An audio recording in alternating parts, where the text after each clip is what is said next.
ഇന്ന് തന്നെ ഡൗൺലോഡ് ചെയ്യൂ. കാണൂ നിങ്ങളുടെ ഫേവറേറ്റ് ഷോസ്. ജീവിതത്തിൽ ഒരിക്കലും എനിക്ക് കാണില്ല എന്ന് ഞാൻ കടുപ്പിച്ചു പറയും.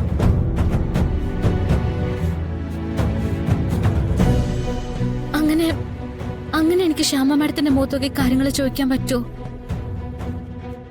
എനിക്കങ്ങനെ സംസാരിക്കാൻ പറ്റുമോ?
രാധികമോളെ, എന്താ മാഡം?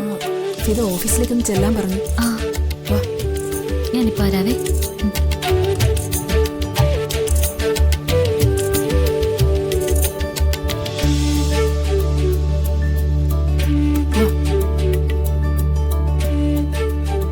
എന്താ മാഡം?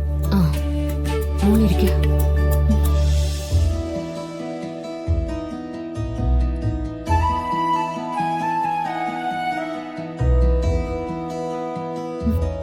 എന്താ മാഡം, എന്തെങ്കിലും പറയാനുണ്ടോ? അത് മോളുടെ പെറ്റമ്മ പിന്നീട് വിളിക്കുകയോ മറ്റോ ചെയ്തോ? ആര്? അവരോ? പക്ഷെ സൂക്ഷിക്കണം. എന്ത് കാര്യം ചെയ്യുമ്പോഴും അതിന്റെ പുറകിൽ ഒരു ചതി ഒളിഞ്ഞിരിപ്പുണ്ടോ എന്ന് ചിന്തിക്കണം. ഇത്രയും നാള് ശത്രുത കാണിച്ച ഒരാള് സ്നേഹം ഭാവിച്ച് അടുത്തെത്തിയ അവരെക്കുറിച്ച് പ്രത്യേക ഒരു കരുതൽ വേണം. ഞാൻ പറയുന്നത് മനസ്സിലാവുന്നുണ്ടോ? ഉണ്ട് മാഡം.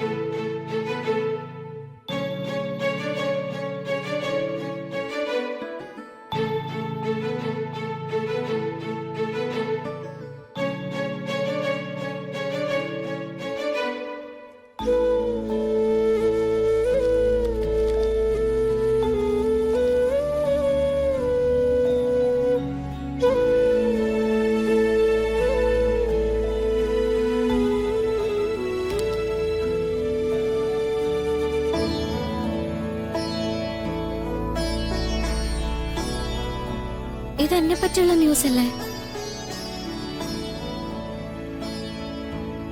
മാഡം? ശ്യാമ മാഡം എന്നെ പോലെ തന്നെയാണല്ലോ ഇരിക്കുന്നത്. ഇവരെഴുതിയിരിക്കുന്നത് എന്താന്ന് കണ്ടില്ലേ? കണ്ട പരസ്പരം മാറിപ്പോന്നൊക്കെ.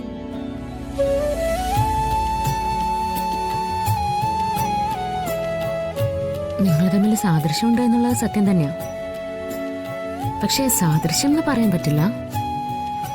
ശ്യാമ തന്നെയാണ് രാധികയും.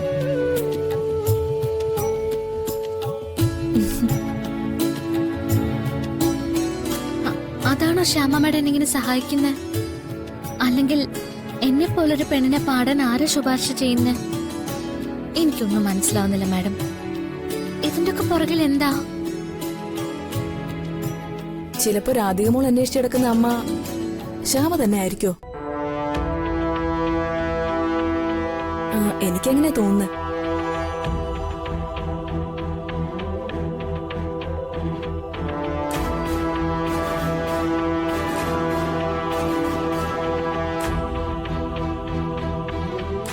എന്താ മോളെ? വേണ്ട, ഞാൻ ആരാധിക്കുന്ന ശ്യാമ മാഡത്തിനെ പോലെ ഒരാളാവരുത് എന്റെ അമ്മ.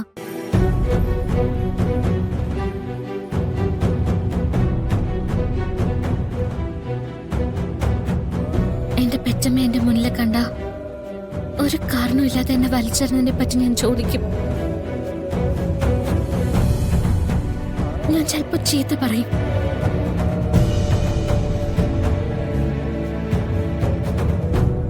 ജീവിതത്തില് ഒരിക്കലും എനിക്ക് കാണില്ല എന്ന് ഞാൻ കടുപ്പിച്ചു പറയും.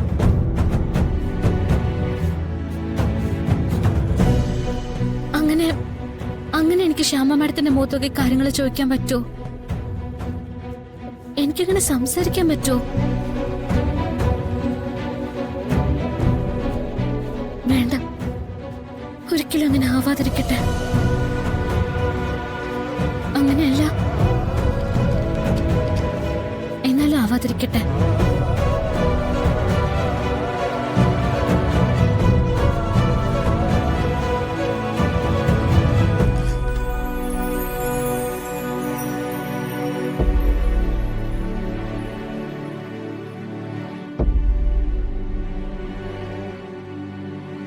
ഞാൻ പറഞ്ഞില്ലേ അടുത്തി, എന്റെ ഈ വേഷത്തിന് ഒരു മാറ്റവും വരില്ല.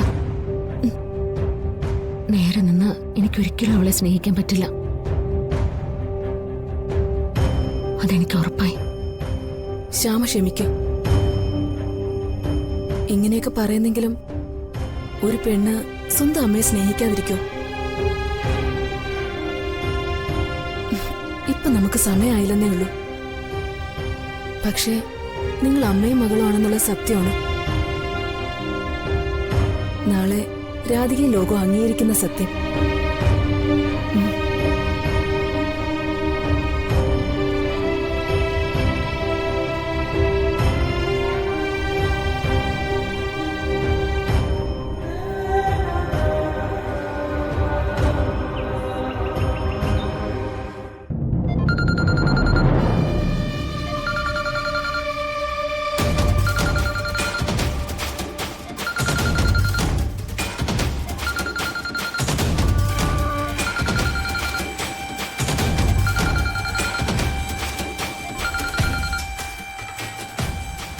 ഹലോ. ആ മുത്തശ്ശി, അച്ഛൻ അങ്ങോട്ട് വരുന്നുണ്ട്. അതെന്താ പരമേശ്വരൻ മാത്രം വരുന്നത്? നിനക്ക് കൂടി ഇങ്ങോട്ട് പോരായിരുന്നില്ലേ? ഞാൻ ശ്രമിച്ചതാ, പക്ഷെ നടന്നില്ല മുത്തശ്ശി. എന്റെ മോനിങ്ങനെ തളർന്നു പോയാലോ? അച്ഛൻ വരാൻ തീരുമാനിച്ചെങ്കിൽ അച്ഛൻ വന്നോട്ടെ. വല്യച്ഛൻ ഇങ്ങോട്ട് പോരുകയാണെങ്കിൽ എനിക്ക് എത്രയും പെട്ടെന്ന് അങ്ങോട്ട് പോയേ പറ്റൂ. ഞാൻ വലിയ പ്രതീക്ഷയിലായിരുന്നു മുത്തശ്ശി. എനിക്ക് ഇങ്ങനെയൊന്നും അയാളെ പിരിഞ്ഞിരിക്കാൻ പറ്റില്ല. നിന്നെ കൊണ്ട് എനിക്കൊരു സ്വൈര്യം ഇല്ലാതായല്ലോടാ.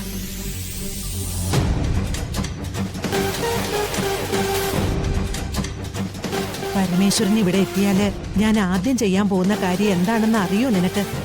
എന്താ? നിന്റെയും രാധികയുടെ കാര്യം പരമേശ്വരനെ അറിയിക്കും. നീ താലി കെട്ടിയത് അവളെയാണെന്ന് പറയുമ്പോ പരമേശ്വരൻ പിന്നെ ഒരു എതിർപ്പും കാണിക്കുമെന്ന് എനിക്ക് തോന്നുന്നില്ല.